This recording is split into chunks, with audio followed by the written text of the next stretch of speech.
Hello friends, मेरा नाम है अभिषेक स्वर्णकार और मैं स्वागत करता हूं आपको मेरे इस चैनल माई डिजिटल ITI में।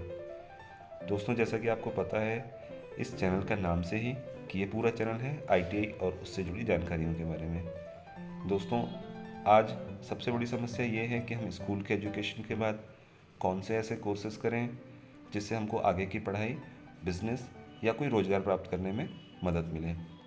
दोस्तों, हर कोई इंजीनियरिंग या मेडिकल में एडमिशन नहीं ले पाता है, तो यदि आपको तकनीकी शिक्षा में अगर थोड़ी रुचि है तो इसके लिए ITI बहुत अच्छा विकल्प हो सकता है। ITI में हम 10वीं के बाद सीधे ही प्रवेश ले सकते हैं और तकनीकी कोर्स कर सकते हैं, जिसके बाद रोजगार की बहुत अधिक संभावना है। आज के मेरे इस वीडियो में हम जानेंगे कि ITI क्या है, ITI करने के फ़ायदे क्या हैं, ITI कैसे करें, ITI में कौन कौन से कोर्सेज़ करें। तो इन सब के बारे में जानने के लिए बने रहें अंत तक मेरे साथ और सब्सक्राइब करना ना भूलें मेरे चैनल डिजिटल ITI को। तो आइए देखते हैं। भाई, जिंदगी में कुछ मिले ना मिले, लेकिन एक ठीक ठाक सी नौकरी मिल जाए ना तो लाइफ सेट हो जाती है। पर सवाल तो ये आता है कि आखिर ऐसा क्या करें। अब पढ़ाई तो सभी लोग करते हैं, लेकिन सही दिशा कैसे चुने? क्योंकि ज्यादातर स्टूडेंट्स 10वीं पास करने के बाद या फिर 12वीं पास करने के बाद अक्सर कंफ्यूज हो जाते हैं। समझ में नहीं आता है कि क्या करें और क्या करना चाहिए। तो इस सिचुएशन में आप अपने पढ़े लिखे दोस्तों या फैमिली से पूछते हैं कि क्या करना चाहिए ताकि आगे जाकर के हमें जॉब मिल सके। तो आपके दोस्त आपको कई प्रकार के कोर्सेज के बारे में बताते हैं, जिनमें से एक कोर्स काफी ज्यादा पॉपुलर है और वो है ITI कोर्स।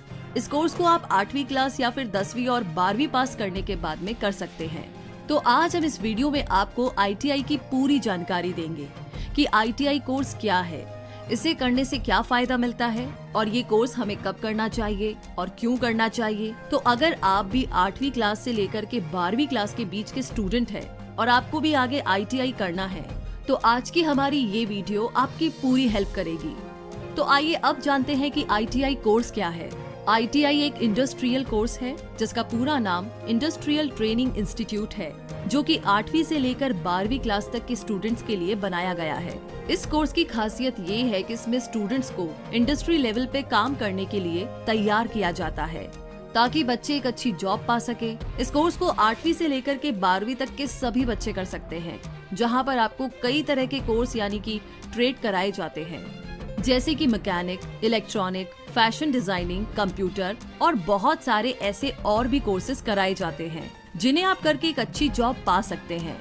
इस कोर्स को करने के काफी सारे फायदे हैं, तो आइए जान लेते हैं कि इसके एडवांटेज कौन कौन से हैं। इस कोर्स की खासियत ये है कि इसमें आपको थ्योरी के मुकाबले प्रैक्टिकल ट्रेनिंग ज्यादा दी जाती है ताकि बच्चों को अच्छे से समझ आए। ITI कोर्स को 8वीं से लेकर के 12वीं तक के सभी बच्चे कर सकते हैं। ITI कोर्स के लिए किसी भी तरह के किताबी ज्ञान या इंग्लिश ज्ञान का होना जरूरी नहीं है। ITI में आपको गवर्नमेंट कॉलेज में कोई भी फीस नहीं देनी पड़ती। आप फ्री में ITI कोर्स कर सकते हैं।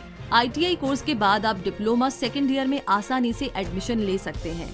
ITI में आपको 6 महीने, 1 साल और 2 साल तक के कोर्सेज मिलेंगे। अब अगर बात की जाए कि ITI कोर्स को कैसे किया जाए, तो इसका जवाब ये है कि ITI कॉलेज में एडमिशन लेने का प्रोसेस बहुत ही आसान है। हर साल ITI जुलाई में फॉर्म निकलते हैं जिसे आप ऑनलाइन भर सकते हैं। ITI की ऑफिशियल वेबसाइट पर, जिसकी कीमत करीब 250 रुपए है, ITI में एडमिशन एंट्रेंस यानी कि मेरिट बेस पे होता है। यानी आपको ITI कॉलेज में एडमिशन लेने के लिए कुछ राउंड से गुजरना पड़ेगा, तभी आपको एडमिशन मिल सकता है। तो आइए अब आगे जानते हैं कि कैसे आप ITI कोर्स के लिए ऑनलाइन अप्लाई कर सकते हैं। इसके लिए सबसे पहले ITI की ऑफिशियल वेबसाइट पर जाएं, जिस भी स्टेट से आप है वो मेंशन करें। अब अपने आप को रजिस्टर कीजिए। वेबसाइट पर न्यू कैंडिडेट रजिस्ट्रेशन पर क्लिक करके अब ITI फॉर्म में जो भी डिटेल्स कही जा रही है, जैसे कि नाम, एड्रेस, इन सब को फिल कीजिए। अब जरूरी डॉक्यूमेंट्स अपलोड कीजिए वेबसाइट पर और अपने फॉर्म को सबमिट कर दे और इस फॉर्म का प्रिंट आउट ले लीजिए ताकि आगे काम आए। ज्यादा डिटेल्स के लिए वेबसाइट को रोजाना चेक करते रहिए कि कोई अपडेट आया है या नहीं। ITI कोर्स को ऑनलाइन अप्लाई करने के लिए कुछ जरूरी चीजें: मार्कशीट 8वीं और 10वीं की, कम्युनिटी सर्टिफिकेट SC OBC के लिए, Aadhaar card, bank account details, debit card या क्रेडिट कार्ड, ऑनलाइन पेमेंट के लिए। अब आगे बात करते हैं कि ITI में कौन कौन से कोर्सेज है। तो ITI में आपको ना कई प्रकार के कोर्स या ट्रेड मिलते हैं। इसमें आपको नॉर्मली 2 तरह के ट्रेड मिलेंगे, एक इंजीनियरिंग और दूसरा नॉन इंजीनियरिंग ट्रेड। तो आप अपने हिसाब से सिलेक्शन के समय कोर्स को चुन सकते हैं। अब ITI कोर्स से जुड़े कुछ जरूरी सवालों की बात करें तो आइए उस पर प्रकाश डालते हैं। ITI आप कब कर सकते हैं? तो इसका जवाब है कि ITI कोर्स आप 14 साल से लेकर के 40 साल तक कभी भी कर सकते हैं। दूसरा सवाल, ITI के फॉर्म कब निकलते हैं? इसका जवाब है कि ITI के फॉर्म जुलाई के महीने में निकलते हैं और 10वीं रिजल्ट के बाद। तीसरा सवाल, ITI में कितने साल का कोर्स होता है? इसका जवाब है कि इस कोर्स में आपको तरह तरह के कोर्सेज मिलते हैं, जो कुछ 6 महीने के होते हैं, कुछ 1 साल के होते हैं और कुछ 2 साल के होते हैं। चौथा सवाल, ITI कॉलेज में फीस कितनी लगती है? इसका जवाब है कि ITI के सरकारी कॉलेजेस में बहुत ही कम पैसे लगते हैं, करीब न के बराबर। लेकिन अगर आप प्राइवेट कॉलेज में एडमिशन लेते हैं तो शायद इसके लिए आपको 10 से लेकर 30,000 रुपए तक के बीच में देना पड़ सकता है। पांचवा सवाल, ITI के लिए कितनी पढ़ाई चाहिए? इसका जवाब ये है कि इस कोर्स के लिए आपके पास 8वीं या फिर 10वीं का सर्टिफिकेट होना चाहिए और ये डिपेंड करता है कि आप कौन सा कोर्स चुनते हैं। तो इसी के साथ ये थी सारी जानकारियाँ ITI कोर्स के बारे में। ये जानकारी आपको कैसी लगी प्लीज हमें कमेंट बॉक्स में लिख करके जरूर बताइएगा। तो दोस्तों, आशा करता हूँ इस वीडियो को देख करके आपको अच्छा लगा होगा और ITI के बारे में आपकी जानकारी और बनी होगी। तो दोस्तों, सब्सक्राइब करना ना भूलें मेरे चैनल डिजिटल ITI को और बने रहें मेरे साथ। आगे मैं आपके लिए और भी ऐसे अच्छे और जानकारी वाले वीडियो लेकर के आता रहूँगा।